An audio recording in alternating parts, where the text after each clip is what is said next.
10 little Indians, and then there was one.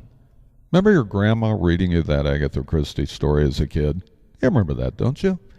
Well, so goes the GOP's daily mayhem of elimination for both the weak and the worthy. Surely it was promoter Don King's pugilist dream matchup of the century, where the world's most wily heavyweight presidential contenders faced off in this, a ghoulish gladiators GOP slugfest.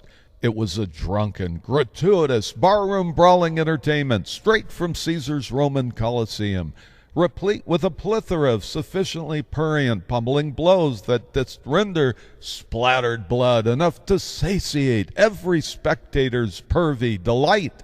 This, along with the contenders' wives, manipulatively thrown together by smack-talking innuendo as an amusing undercard attraction, prancing around the ring in high heels and scanty attire as the sole-sanctioned boxing ring girls of this GOP duel to the death. And all this while a disenfranchised Paul Ryan tantrums like a pouty, jilted chick.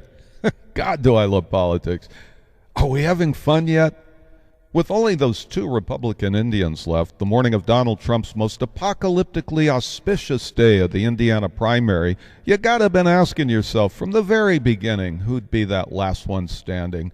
As your always scrupulous political medical examiner and prognosticator of an ever-waning presidential procession of pugnacious petitioners, I shall, with a heartfelt purity of even-handed intent, endeavor to parse out the prevailing worthiness of those last 2 combatants and dissect the post-mortem remains of a defeated Ted Cruz and a very petulant RNC establishment in this, my best ringside blow-by-blow, Howard Cosell-esque commentary.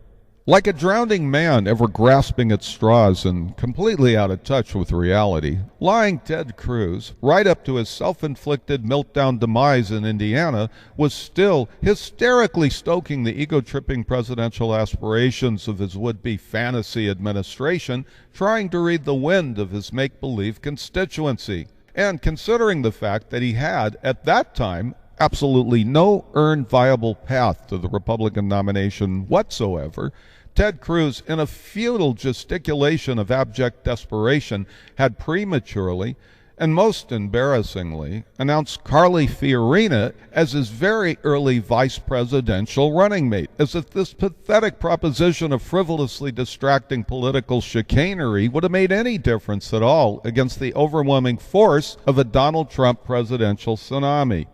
In fact, Ted's lowbrow, undignified act of humiliating political self-flagellation the day of his campaign's total evisceration in Indiana by Trump, and in the wake of Cruz announcing his running mate so inappropriately soon when he would have eventually lost to Trump anyway in California, most assuredly begged the question as to whether Cruz, at the time of his inevitable California loss, would have also been prematurely announcing his appointed fantasy cabinet members and conservative Supreme Court justice nominees as well, just to keep treading water and winning favor with the RNC and his illusionary constituents.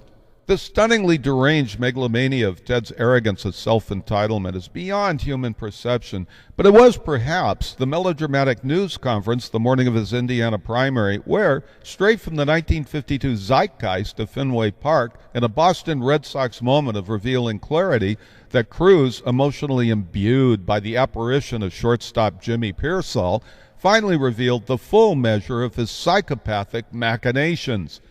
Green with envy over Donald Trump's coveted endorsement by Hoosiers coach Bobby Knight, Ted Cruz, if you'll remember, held a rally in the same gym in Hickory, Indiana, where the make-believe Hollywood movie about the life and times of this legendary Indiana coach was filmed. The movie, simply entitled The Hoosiers, starred renowned actor Gene Hackman as the embodiment of heroic coach Bobby Knight. Though a most well-made and entertaining film, The Hoosiers, after all, was still only a pretend Hollywood movie, but Cruz, desperately trying to abscond with the momentum of Trump's prestigious endorsement by the real Bobby Knight, went into a preacher's passionate hellfire and brimstone discourse with the media during his Indiana rally, extolling, amongst other things, the virtues of his famed Hoosiers coach, as if Cruz himself had just acquired the actual endorsement of the real Bobby Knight instead of Trump. I mean, if Ted felt that Coach Knight's endorsement was so desirously indispensable to his campaign in Indiana that Cruz, not unlike Beatrix Potter's scandalous larceny or Peter Rabbit, needed to embark on such a deviously compulsive, harebrained, and thieving charade of stealing Trump's carrots out of Mr. McGregor's garden in Hickory, one might have thought Cruz, for sanity's sake, would have just gotten Hollywood actor Gene Hackman to endorse him instead and pretend it was the real Coach Bobby Knight. Shame on you, Ted, you naughty, naughty thief. And while we're currently in the midst of examining any vague semblance of integrity or prevailing degree of sanity that Cruz may have actually thought he ever possessed, what was Ted's father, Rafael Cruz, doing in a period-correct 60s photograph taken by a CIA field operative standing alongside Lee Harvey Oswald just before the Kennedy assassination? Obtained through the Freedom of Information Act, and not to be ignored, the insinuation of this provocatively indicting photo suggests an honest question of culpability via dubious associations to all parties concerned. This important photograph chronicles a timeline up to the moment of the president's actual murder in Dealey Plaza and Lee Harvey Oswald's known associates at that time. These actual photographs were also important pictorial exhibits contained in a chain of official material evidence from the Warren Commission files that were part of the ongoing investigation into the Kennedy assassination. I mean, the camera doesn't lie, and Cuban sentiment towards America and President Kennedy specifically at that time was less than copacetic. In fact, it was common knowledge to the world at large that the CIA had bungled at least 2 covert attempts on Castro's life. And to stoke the fires of antagonism and contempt even more intensely against America, there was also the Bay of Pigs incident and the Cuban Missile Crisis thrown in for good measure. It wouldn't have exactly taken rocket science to deduce the notion that Cuba, and Russia for that matter, really didn't like us very much. So consider the fact that anti-Castro Cubans judged the U.S. policy on Cuba to be insufficiently bellicose at that time, and many American and Cuban national militant activists subsequently blamed Kennedy for the failure of the invasion of Cuba at the Bay of Pigs in 1961. Oswald's documented links to anti-Castro Cubans in New Orleans in the summer of 1963 suggested that if Oswald had been involved in the planning of the assassination, perhaps anti-Castro Cubans had been too.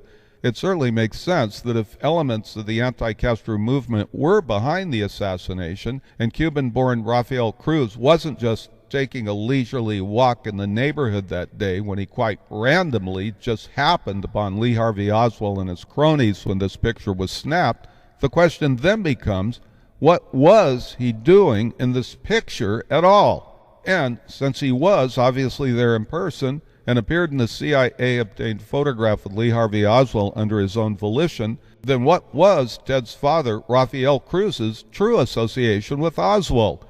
I mean, there must have been a reason those two were standing together in this picture handing out propaganda flyers, even if it was as innocuous as Raphael's shared anti-Kennedy conspiratorial sentiment with Oswald's ad hoc militant Fair Play for Cuba movement. Just think about it. Cruz, now Satan's obsequious grand instrument incarnate, would have surely been the chosen Grand Inquisitor of Arthur Miller's Crucible, a ruling arbitrary collective, an ideologically controlling governmental mandate of globalist behavioral metaphoric conformity. A would-be Cruz administration, insinuated upon the world like a plague of locusts, etherizing the masses by way of that modern-day lying Pied Piper of globalist utopian bliss. It's gangster Ted Cruz, folks, that ever-McCarthyistic conformist, leading the ignorant and unsuspecting that dwells somewhere in the political allegoric depravity of Stanley Kubrick's Clockwork Orange. America's now asking if no maniacal intent towards Kennedy existed between your father and Oswald, Ted Cruz, then both you and your father should have absolutely nothing to hide. I think the American people deserve a simple, candid, and forthcoming explanation about the implied association in this troubling CIA-acquired photograph, don't you, Ted? Especially if you have the audacity to crawl out of the woodwork once again seeking public office. And while I'm at it here, I just couldn't believe the stupidity of so-called mainstream media news pundits whitewashing over this compelling story so quickly without researching it thoroughly just to give Ted a pass. This was especially true of Milwaukee, Wisconsin conservative radio talk show host Charlie Sykes.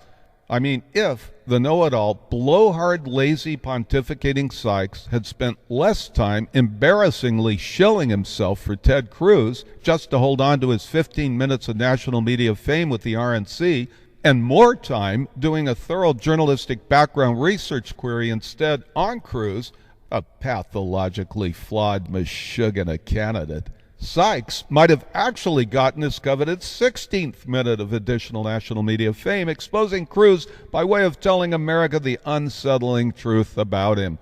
Instead, dim-witted, self-promoting Sykes came off more like a pathetic small-time Rush Limbaugh wannabe establishment robot hack, schlepping his obscure Don Quixote-esque broadcast program trashing Trump, forever marginalizing Sykes' own mediocre career to localitis obscurity. Sorry, Charlie. See ya. At this point in Ted's frenzied, unhinged media diatribe that fateful morning of the Indiana primary, lying Cruz went into a complete emotional nuclear meltdown, the explosive impetus of which could only be described as the Mount Vesuvius eruption of Howard Dean's infamously insane "I Gotta Scream" speech. With Ted's now wounded and defeated id bleeding profusely from every pore of his wannabe presidential persona, Cruz then launched into an accusatory, self-loathingly propelled invective against Trump, the rancid verbal diarrhea of which could only be described by the infamous Nurse Ratched in her loony bin as 100% certifiably insane. Cruz, still jealously green with envy, and now delusively accusing the Donald of being everything from a lying misogynist to a serial philanderer. Everything, by the way, for which Trump is completely innocent, and Ted Cruz himself is totally guilty. Ted pitifully hammered on. In fact, I'll have a lot more to say about the subject of lying Ted's serial philandering, complete with hush money payoffs and documented photographs, all coming up in this broadcast, so stay tuned. From state-of-the-art worldwide headquarters in Washington, it's Gibraltar Studios International, bringing you political news analysis and commentary with America's foremost authority, Dr. Dave Thomas. In London, I'm Jane Victoria speaking. I mean, let's face it. Would you really have considered voting for a second-rate, blindly ambitious, self-serving, three-time lying, dirty trickster, cheap-ass knockoff would-be presidential carpet-bagging opportunist like Ted Cruz? In an endless barrage of reprehensible dirty trick scams to ruthlessly advance his campaign, you might remember he sank Ben Carson in Iowa and Donald Trump in Utah, where Cruz then surpassed even his own unique brand of bottom-feeding moral treachery by publishing a nude photo of Trump's beautiful wife, Melania, in a TV ad presented in front of the arch-conservative, religiously indigenous Mormon populace of Utah just before that state's caucuses. So then, Cruz shouldn't have been surprised when Trump retaliated in kind by spilling the beans on his own wife, Heidi, by revealing, among other things, that she had suffered severe mental health issues when moving to Texas, and that it was also a documented fact that Heidi Cruz was a known Bush operative that worked for the architect of NAFTA, which has single-handedly killed millions of jobs in our country. And she, not unlike Bill and Hillary Clinton, were all members of the economic globalist promoting Council on Foreign Relations, whom, in Senator Cruz's own words, called a nest of snakes that seeks to undermine national sovereignty. And she worked as an executive manager for Goldman Sachs, that same global bank that Ted Cruz not so inconspicuously left off his federal financial disclosure to run for the presidency. This is the same global bank, by the way, where Cruz also took out a loan to fund his own bid for the U.S. Senate. And Goldman Sachs was the same global bank whose chairman was also on the board of the Federal Reserve. Talk about economic globalist Washington insider elitism. This is the epic example of the fox guarding the hen house. And, if I may elucidate, the Federal Reserve, or Fed as it's more commonly known, is nothing more than a self-serving, economically superfluous, parasitic institution to the American monetary system. a nefarious glorified Ponzi scheme best described as an insidious, smoke and mirrors, corrupt, plutocratically motivated pecuniary scourge on America's fiduciary system, a quasi-capital currency arbitrage legally skimming off the top of our economy. And, like a power-mad mafia don, lying Senator Cruz promised to audit the Fed, but never even showed up for the vote. I mean, Trump spilling the beans on Heidi Cruz only meant that her entire career was spent working against everything that Ted Cruz supposedly stood for. So, as you might understand, any reasonable person would take pause when Cruz, in his best political kabuki theater-esque Machiavellian rant, pointed his threatening finger into the camera saying to Trump, "Leave Heidi alone, you sniveling coward." And though Cruz, while supposedly victimized by Trump's public disclosure about his wife's less-than-kosher activities here, in the midst of all this diversionary dust-up drama about the oh-so-innocent Heidi Cruz, it would still appear, after all, that lying Ted himself, illegally conferring with and willfully directing his super PAC to publish that nude picture of Trump's wife Melania, instigated this whole damn thing in the first place. And this drama gets even more juicy. It later came to light, according to the National Enquirer, that Ted Cruz, being the wife-protecting moral pillar of monogamous virtue that he would have you believe, had embarrassingly subjugated his wife to the public humiliation of several Tiger Woods-esque serial trysts behind her back, involving at least 5 separate women, including Amanda Carpenter, Katrina Pearson, Sarah Isger Flores, and yes, even Carly Fiorina, all pictured here on your screen from left to right. No libel or slander suits by the named female parties have been filed against the Enquirer, who staunchly stands by their story. And let it also be known that Ted's name and phone number was reported found in the notorious D.C. Madam Caldwell client book of Deborah Jean Palfrey. Yes, I guess it's true. Politics does make for strange bedfellows. Right, Cruz? You know, I can't wait for Howard Stern to get his hands on this one, interviewing Ted Cruz mistresses on his show, like he did with Tiger Woods' infamous bevy of extramarital harem girls. God, would that be entertaining. Come on, Baba Booey. There's a ton of stuff on Google. Just do your executive producer's research job here for Howard and hook his audience up.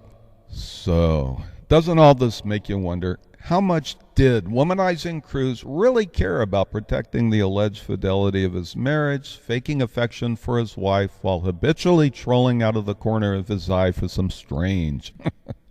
God only knows, but it was, albeit a less than trivial question to all of us about Ted's corrupt, lying character that I'm sure you would have given great thought to while standing in that voting booth.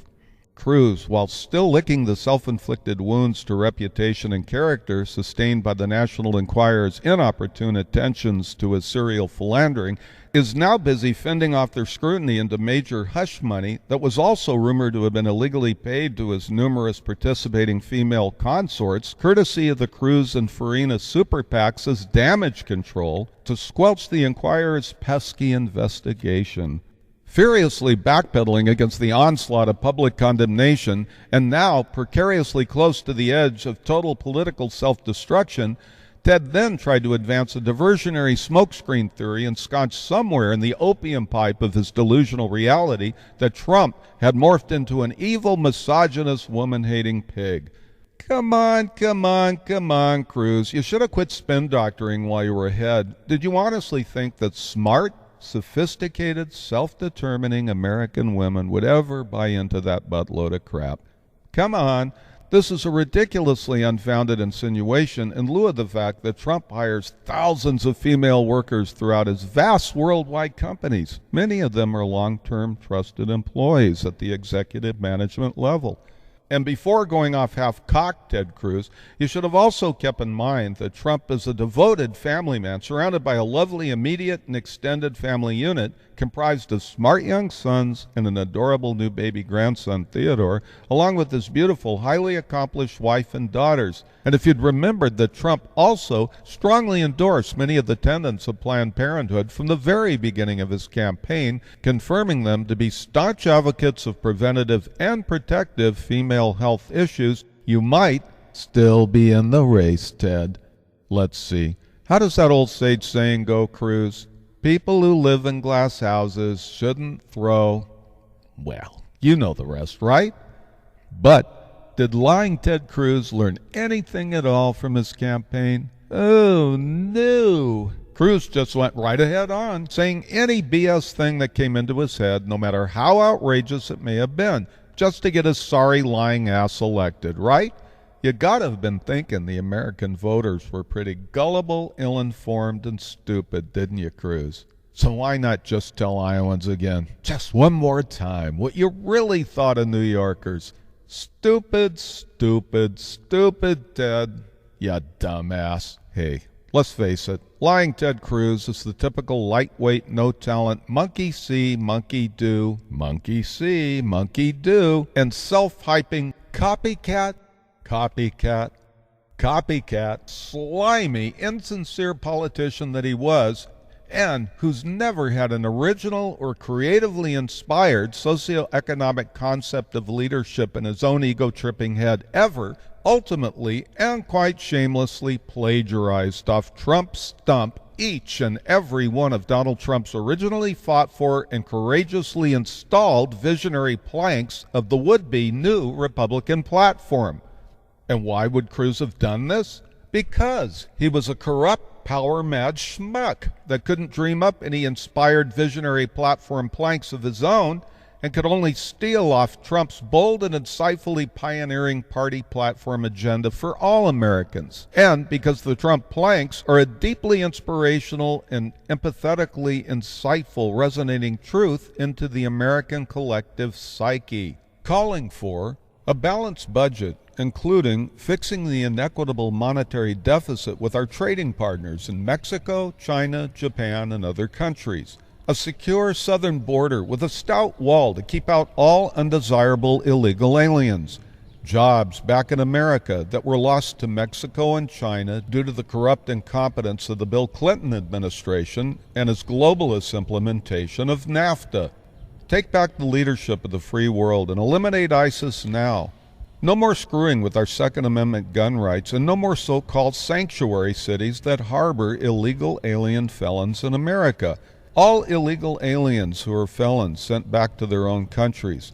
No more Common Core. The government will leave our schools alone. Teachers can think for themselves. A strong, comprehensive, and binding national immigration enforcement policy that deals with America's out-of-control immigration issues. Rebuild a strong military and first-class care for all veterans. And keep Guantanamo Bay open. And no more Obamacare, but an administratively make-sense, viably affordable health care program for everyone. And finally, leave veteran and Social Security entitlements alone. That money belongs to the people that earned it, not the federal government to steal and waste it, bailing themselves out.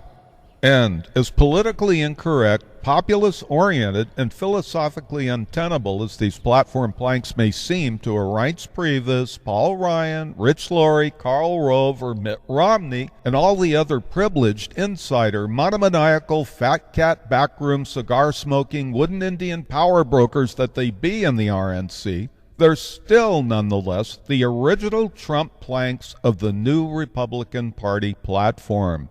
If you recall, Donald didn't change. These planks were courageously proposed by Trump from the very beginning of his campaign, amidst the raging disapproval of the RNC and a very disrespectful mainstream media pushback, beginning with that ineptly insipid, self-promoting, teleprompter reading, abrasively shrill, manipulatively vapid airhead Megyn Kelly, amongst other so-called TV news pundits. All of them amorally spewing Rupert Murdoch's plutocratic presidential kingmakers company line with their ever-obligatory, cheap-ass, lowbrow, sucker punch, character-assassinating got-ya questions to Trump on Fox TV. Drunk with power, like the pack of wild, cowardly hyenas that they are, these TV news bottom feeders swarmed all over Trump, categorically discounting Donald's candidacy as a laughable joke. And yet, despite this nasty aggregate's lockstep consternation and disdain for Trump, his enduring platform planks have resonated so deeply with the angry, displaced American people that they shall, no longer be denied us. Most recently on Fox News, I found myself masochistically enduring the out-of-touch pontifications of Paul Ryan, Reince Priebus, Karl Rove, and other such self-entitled Mikado-esque grand poobahs of the insider's RNC establishment, as the temper-tantruming babies that they are, emphatically unwilling to board the Trump train and do their sworn duty to support the political voting consensus of America's silent majority, they continue to wallow in the doldrums of self-inflicted obstinacy, obtusely oblivious to all but their own self-serving, greedy, globalist resolve. It was torturously grating to my ascended academic sensibilities to be lectured by Mr. Priebus on the elite exclusivities of a presidential candidate's invited membership into our grand old party, as he so possessively phrased it.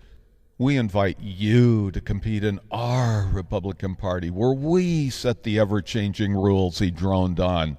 So, Republican candidates, come one, come all, and join the RNC convention in Cleveland. It'll be fun, like playing croquet with Lewis Carroll's proverbial Queen of Hearts. Off with their heads.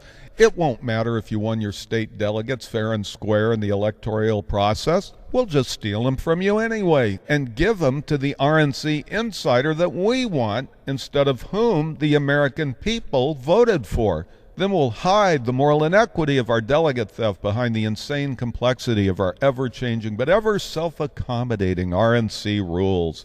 I mean, Priebus, this out-of-touch RNC elitist buffoon, even had the brainless audacity to haul out of the mothballs their own two-time losing, jealous presidential wannabe, Mitt Romney, to trash Trump.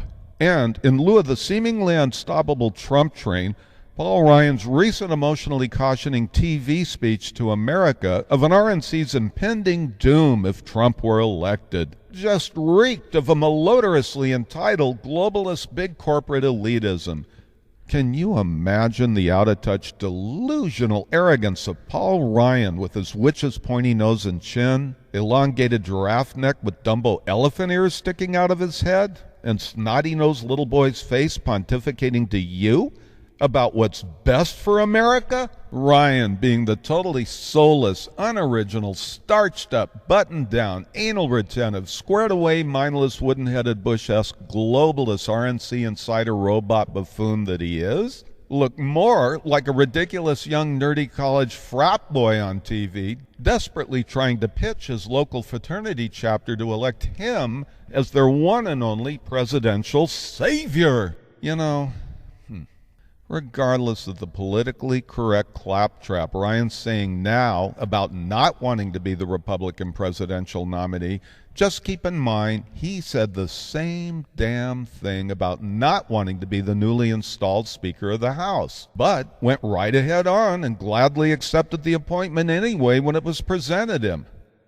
Don't kid yourself for a moment about Ryan, or believe a word he says. He's lusting after the controlling elitist insider globalist power that the Republican presidential nomination would afford him. In fact, he wants the RNC to hand it to him on a silver platter in a contested convention so bad without ever having earned it, this opportunistic, snotty-nosed, manipulative little college boy putz, that he can already taste the self-glorifying globalist power of it. You know, I think somewhere in the back of Ryan's unhinged, demented, out-of-touch, no-talent brain, he still thinks the RNC in some 11th hour contrived abracadabra magic trick is going to waltz his sorry ass out on stage at the RNC convention and coronate him as their own insider, handpicked, favorite son, heir apparent of the Republican presidential nomination, having never even entered, much less ever won, a single Republican caucus or primary electoral vote. And we have it on reliable authority that Mitt Romney is also laboring under the same delusions of grandeur while spuriously entertaining the notion of a spoiler third-party run. So, Reince Priebus and your cronies, just ask us if America cares about what Paul Ryan thinks of Donald Trump, you pompous RNC asses.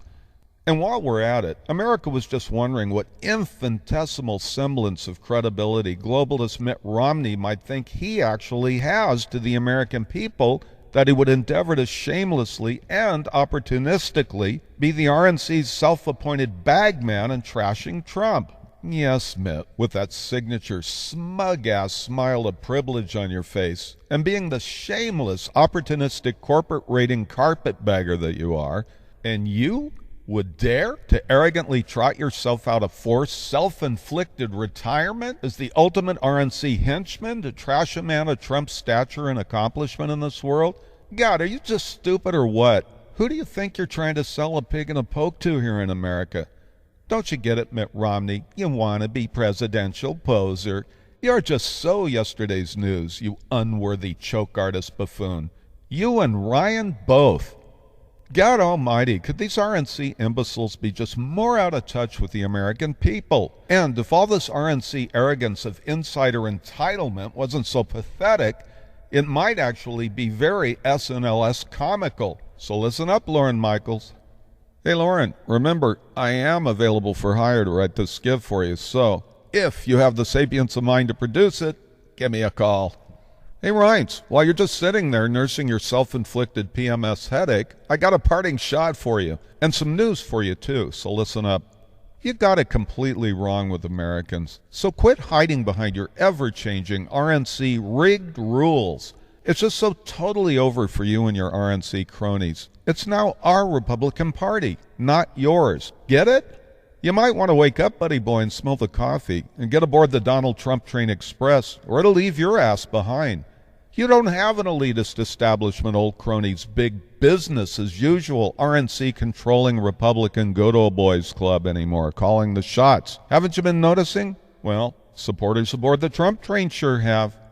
It's over. Yes, it's over, Reince. The American people are now in charge, so you better start getting used to it.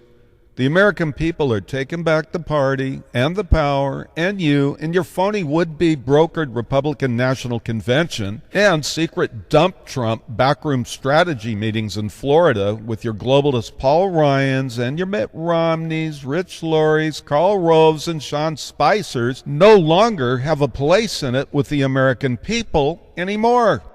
I mean, listen up, folks. Before Ted Cruz self-destructed in Indiana, the RNC was actually lining up contested convention voting delegate contingencies, thinking that they could have later on shoehorned in an RNC no-talent, unoriginal milquetoast hanger-on figurehead puppet on a string like John Kasach's disease, who was, most indubitably, someone they thought could have easily been controlled into implementing their elitist globalist agenda both before and after his nomination. This despite the fact that at the time he had even less earned delegates than little Marco Rubio, who was no longer even in the race.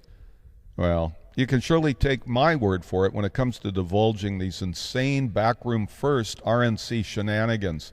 And take heed, the RNC and Paul Ryan aren't through yet, so look for some very unpleasant last-minute rule manipulating surprises in Cleveland, like Trump's hard-won first-ballot delegates mysteriously not even showing up for the vote. But just remember, folks, the Donald Trump army already has a heads up.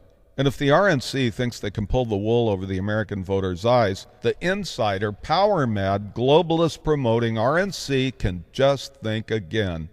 No matter how much they'd like to, they can't stop the people's Trump train.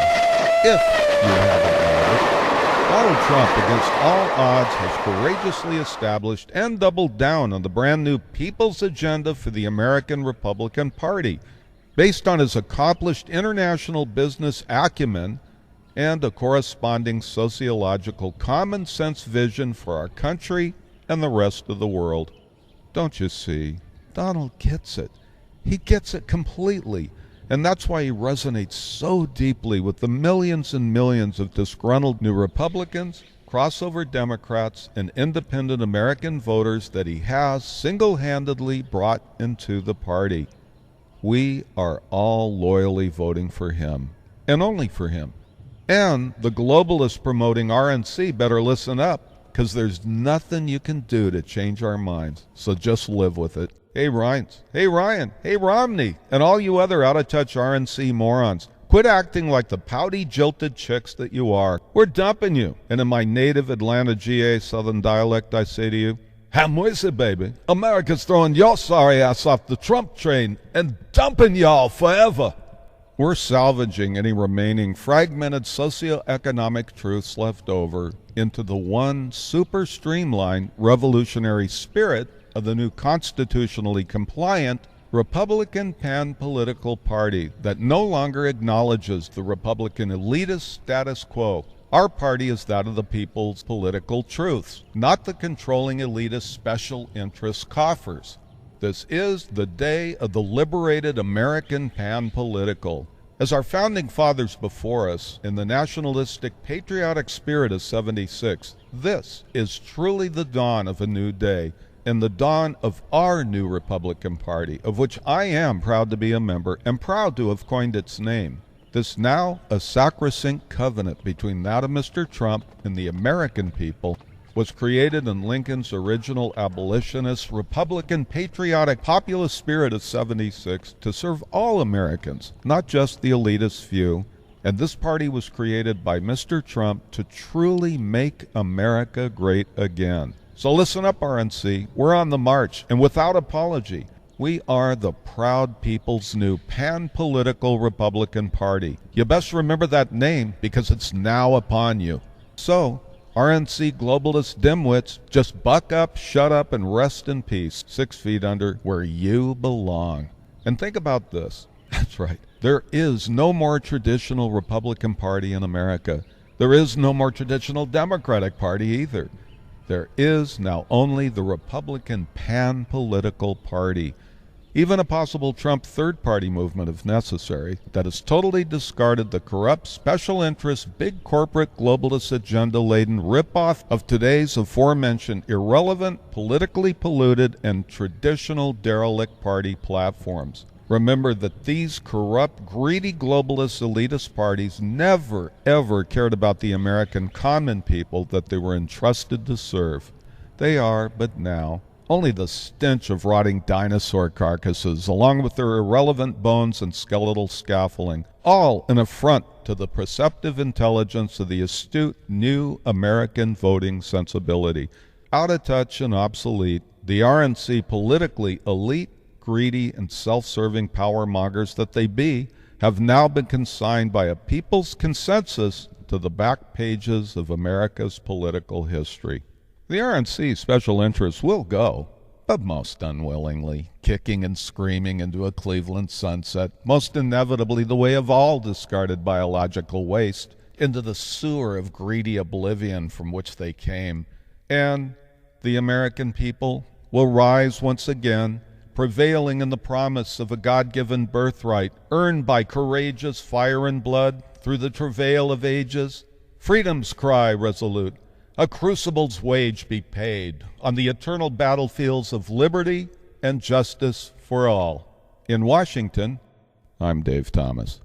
The preceding broadcast was a news service of Gibraltar Studios International. You may email comments to commentary@gibraltarstudiosinternational.com.